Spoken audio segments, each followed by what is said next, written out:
Hello, everyone, and welcome back to Unfiltered Vet Discussions. My name is Kelly, and I'm being joined by Jenny, Peter, and David. You can see us and our royal waves at unfilteredvetdiscussion.com. Also on the various social media platforms like TikTok, LinkedIn, Facebook, Instagram, as well as various podcast platforms such as Spotify, Amazon, Google, and a few others. Please come join us, listen to past episodes, subscribe to our channel to receive new episodes, and just say hello. We'd love to hear from you. So today's topic is now what, with a big question mark, maybe bold letters. And this is in response to, okay, the world's being very fluid around us. Now, what do we do with that fluidity? How do we live? How do we resolve itself? And David, before we hit the record button, you had a quote that ended up a whole 10-minute discussion before we even hit the button. What was that quote? Well, from the classic quote from the movie Buckaroo Banzai back in the 80s, um, no matter where you go, there you are. And I think we are where we are. Now what? What do we do personally, professionally, within our communities?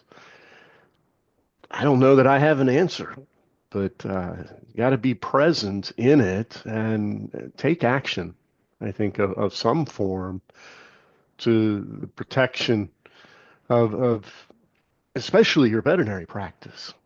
And I'm hearing different things from different clients of mine. Some business as usual, they're trucking right along. They don't know whether they're coming or going and just growing. And then others that are starting to feel some economy. And some clients deciding to be a little more judicious in what they're going to have done and perceptions of things being elective.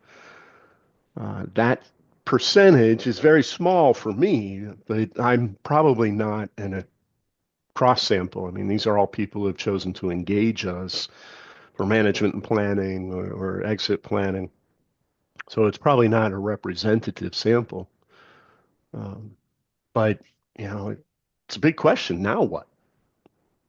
So I can jump in on that on personal side and professional side.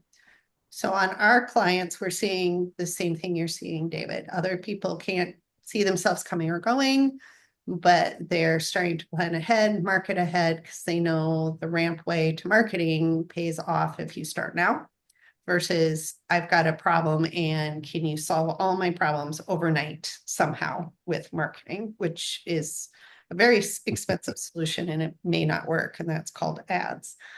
Then we have other clients who are like, whoa, like I have time. Can you help fill my time? Right. And they're starting to think about what to do with that and take a proactive step. And I've had a few clients who have come and use people like you in their services. They're like, we're at the end of our career runway. I'm not sure I want to go through this one more time. I think it's time for me to bow out. It's, a good chance to have a different life focus. What I have done for my business and then what I've done for personal is how do we be stable so that we can help our clients when they're unstable? If Mm. we're the rock for them, because we get a lot of, marketing brings out a lot of emotions for people, or it can. So if they wash up on our shores and they have a lot of big feelings going on and a lot of big feelings being displayed, we need to be the rock that they can lean on so that we can help them navigate this period, right? So we talk about that a lot in the company, and a lot of it is just really good communication. Like Jenny, you find out in your practice, or David or Peter, people who have information on a steady drip don't make up their own information, which tends to be crisis, negative, and the sky is falling, right? The final thing that I've done that none of you actually know about in the room, I don't even think Peter and I talked about it this week, and we even met just one-on-one, is I felt to make my community stronger and more stable, starting a farmer's market in town. How fun. Nice. Yeah, we talked Good for about it you. because you're going to Yeah. sell coffee and tea. Yeah, exactly. Okay, so I did hit it.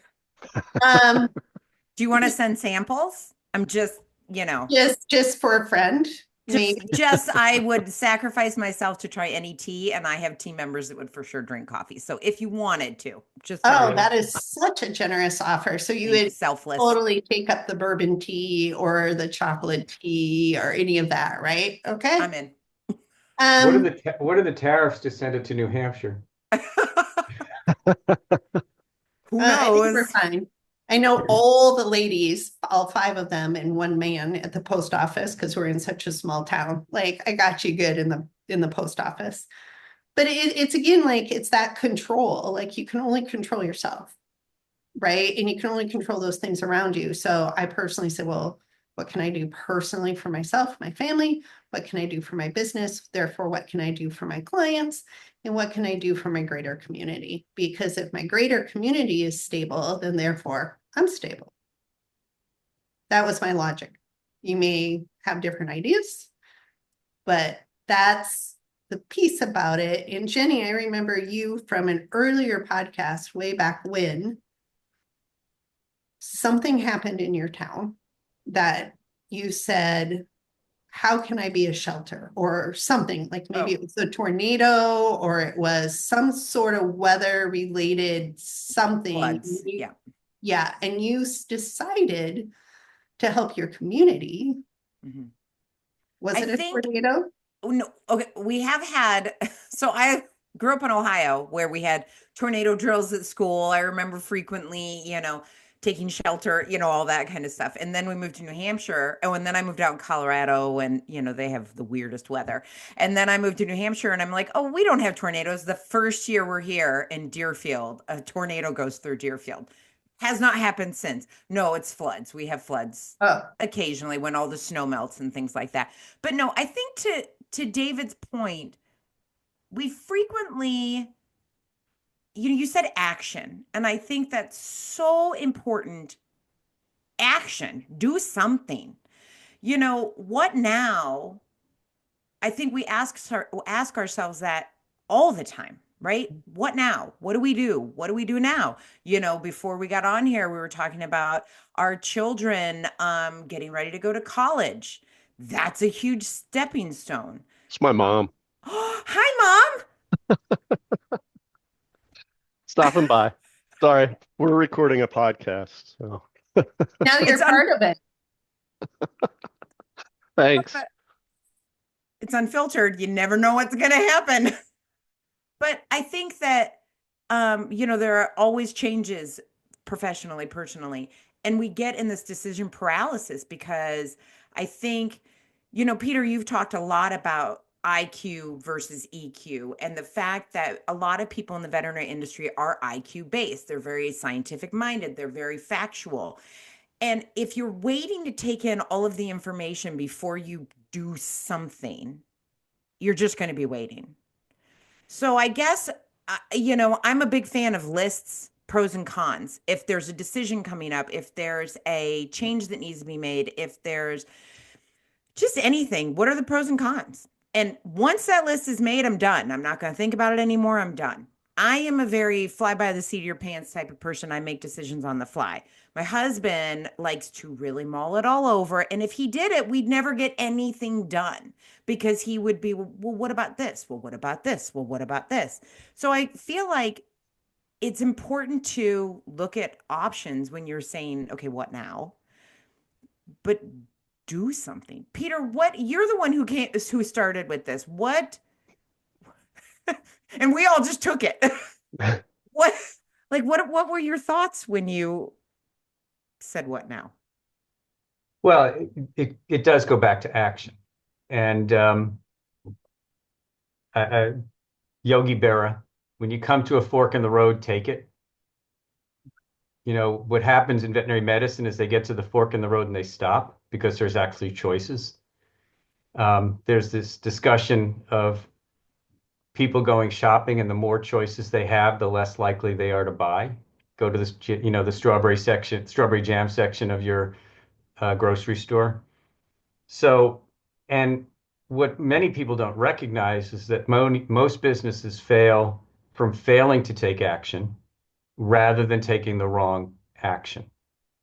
And so when you hit a what now, it's worth doing the pros and cons list, the ABC list, whatever you want to do, but give yourself a timeline and don't sit there in the eye of the hurricane, because really that's where I think we are at the moment, is in the eye of the hurricane.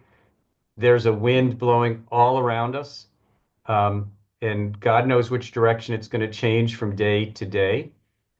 I think we have to start to plan, which veterinarians do not do well, which is why I can get up there and talk about working on your business versus working in your business.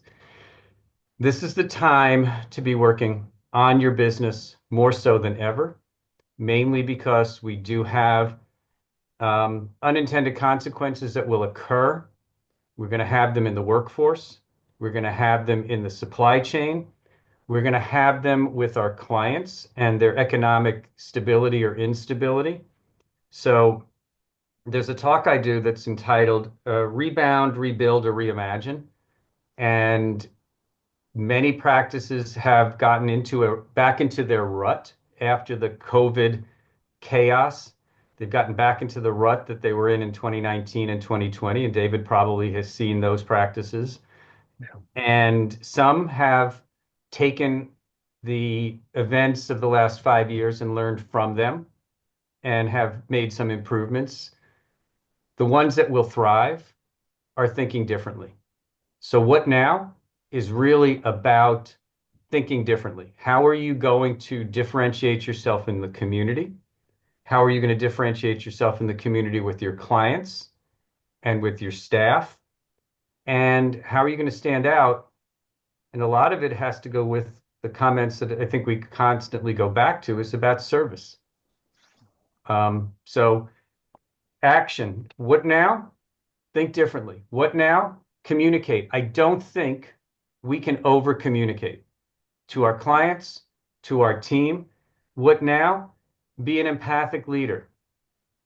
What now? Be a solid foundation in a world that's blowing up around you, so people can feel comfortable in your place of business to go to, and your staff feels comfortable that they have a secure place to go to work each and every day. In a world that's chaotic, be the calm. Do you think that a lot of people have gone back, right? COVID, we were all, to what Kelly was talking about, it was out of control. We felt out of control.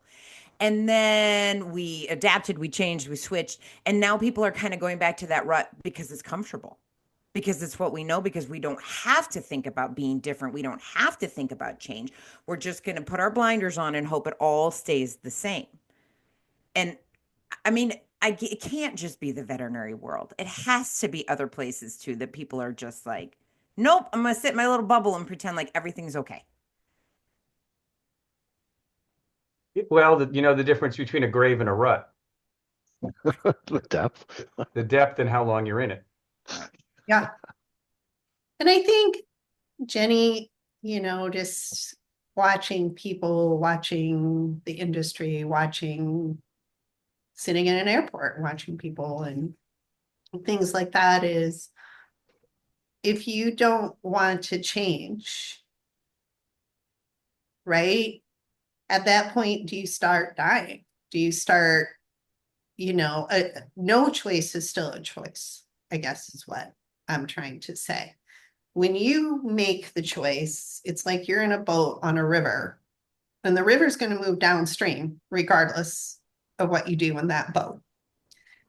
Now, if you put your hand on the tiller, you can make choices to stir it to calmer waters, or maybe the river branch that goes right over a cliff. That's pretty adrenaline producing. Maybe some people like living that way. I don't know. Right? But I think we forget that not doing anything is still a choice. And then our choices get made for us. Our boat goes where the river's going to flow, and that's determined by all the factors around us. It won't be the same for every person, right? But it's the factors around your life. But I think also watching people and just learning and listening to people is a lot of people don't know they have the power to make a choice. They think they have the power to be a victim and rant and bitch about it. But I mean, you can rant, bitch. I mean, that's okay. But usually that doesn't really change a whole lot. No. You know, it just makes people not want to be around you, actually. They're just like, and especially in Minnesota, people here don't like confrontation. So they just choose not to ever see you again. It's true, right? I mean, I remember here, and it's true, and I talk to my friends as an example. If you have hamburger, if you order a hamburger in a restaurant in Minnesota, probably Wisconsin, North and South Dakota, and Iowa, we're kind of the same culture here. If it doesn't come out medium rare like the way you wanted it, or you wanted it well done and it came out medium rare, they'll ask for it to go back, and many will go home and cook it themselves versus asking the restaurant to fix it for them. Wow. As an example of making a choice or being a victim or not confronting, right? Well, I think, what now? Are you thinking about it?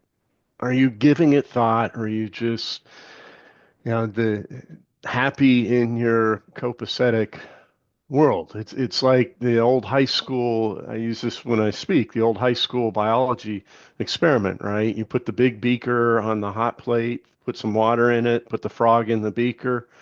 If you slowly turn up the heat, the frog will never jump. It just boils to death. Versus if you put them in boiling water, they jump out. Are you happy just sitting there in your environment, not giving any thought while the heat is turned on around you and you're slowly cooking mentally, physically? Or are you giving thought to recognize where you are, assess it? Is this where you want to be? You want your practice to be? You want your culture to be? Working on it and then taking action, doing something about it. I'm guilty. I get comfortable or too busy to stick my head out of the hole and look around because I'm just working right along, right?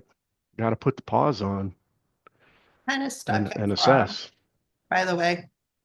I'm like, did you guys Don't really use don't Google it. It's not a pretty Did you YouTube. actually use real frogs in high school? Like, Well, what a happened to stuffed the animal frogs? doesn't Yeah, react let's the not way. go there because PETA may listen. I was Oh, gonna say okay. that's a horrible Let's idea. just not go there. I think Um, to David's point though, it's make time for it. And to Peter's right, you got to make time for Yeah. it. You can't just say, "Oh, well, I'm going to get to it. I'm going to get to it. I'm going to get to it." Actually schedule time for your practice owners to meet. Actually schedule time for your practice manager and your veterinarian to meet. Actually schedule time for your leads to meet. But constantly have the conversations and make time because we are all busy. Well, maybe some people aren't, but like in our practice, we're busy. It's spring. We're breeding horses. Everybody's got to have their dogs, registered by April 30th. So we're doing all the vaccines and getting everything. Like this is our big time. And you do get real bogged down in being busy, being busy, being busy. I'm going to put off that team meeting. We don't have time for it. I'm going to make the time. I don't, you have to make it. You're not going to have everybody, oh, if I could have anything, I'd have 2 more hours in the day. Listen, the time's there, 24 hours a day. That's what you have. It's not going to change. So it's how you manage yourself. You're not managing time. You're not making more or less of it. How do you manage yourself? yeah, well, Well put. the inefficiencies in our practices make it so we have less time. So the other thing, when you talk about now what, is it's very easy to have a list of 40 things, none of which ever get done, instead of picking one thing or two things and focusing on them. So those one or two things should be focused on how will they impact whatever your big goals are. And so make yourself successful by accomplishing one or two things, as opposed to getting frustrated by trying to get 30 things done and not getting any of them done. So from a leadership standpoint, action is about small incremental growth. It's the 1% per day. It's also the difference between water and boiling water, if you look at the frog. Or freezing and We're icing. talking about it anymore. We're not, but I couldn't leave that alone. But it's that 1% per day that gets you closer to your goals. And that actually means, now what? How about goals? Now what is about actually having a target, as opposed to not having a target and just, again, living in the rut. Great quote. I can't remember the source. If you don't like change, you're going to like irrelevance even less. And we're facing that. I mean, we really are. The small world is totally irrelevant in the big picture of what's going on around us, but we will be the ones impacted by things that are going on. We are the trickle-down effect of everything that's going on around us. Going back to goals, Jenny, I think you do a good job of this, and David, you probably see it in the numbers. But if a hospital all is aligned behind the same goals, right, and to Peter's point, then there's not as much waste of time, right? And then the business ship, so to speak, sails easier in the right direction, right? And they're just not wasting money or aggravation or just trying to say whose goal is better than somebody else's goal. So, and then Jenny, going back to you, making time to have a meeting with all the teams so everybody has the understanding from top to bottom in a practice that this is the goal. It's interesting because so for our meeting tomorrow, we have a meeting monthly. And I am actually, it's funny that we're talking about this today because one of the big things that we're doing is it's a reminder of our culture.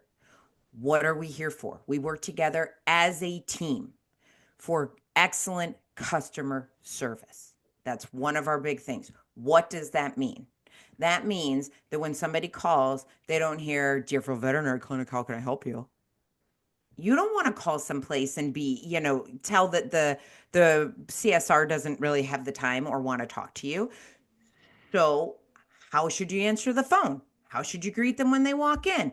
How do we make sure that we're going over our treatment plans properly? Another of our goals is high quality patient care. Well, that's a really everybody says they have high quality patient care, right? So what does that mean?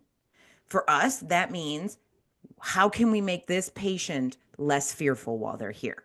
How can we make sure that we get where we have the most up-to-date treatment plans, that we're making sure that that patient is comfortable, give them the pup cup, give them the squeezy cheese, give them the peanut butter, whatever. But what are we doing? How are we making that happen? Another one is having a good and confident team. Well, if you're busy gossiping about each other, that's not having a good and confident team. So, but it's funny because I have these things on posters on each one of their lockers. It literally hangs outside my office. It hangs in the bathroom because people spend a lot of time in the bathroom, and then we review them on a regular basis in meetings. Because to Peter's point, can you over communicate it? Can you over communicate your culture idea? Can you over communicate your goals? I don't think that you can. And I think the more that you remind everybody that we're here for the same thing, and you're not a victim of the place that you work at. You choose to go there every day. You choose to show up to work.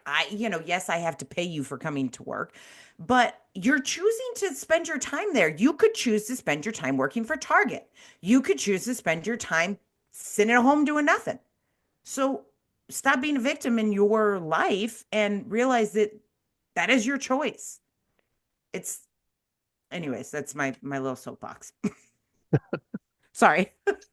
Well, and I'm gonna add to that, because if the team sets the goals, you have buy-in.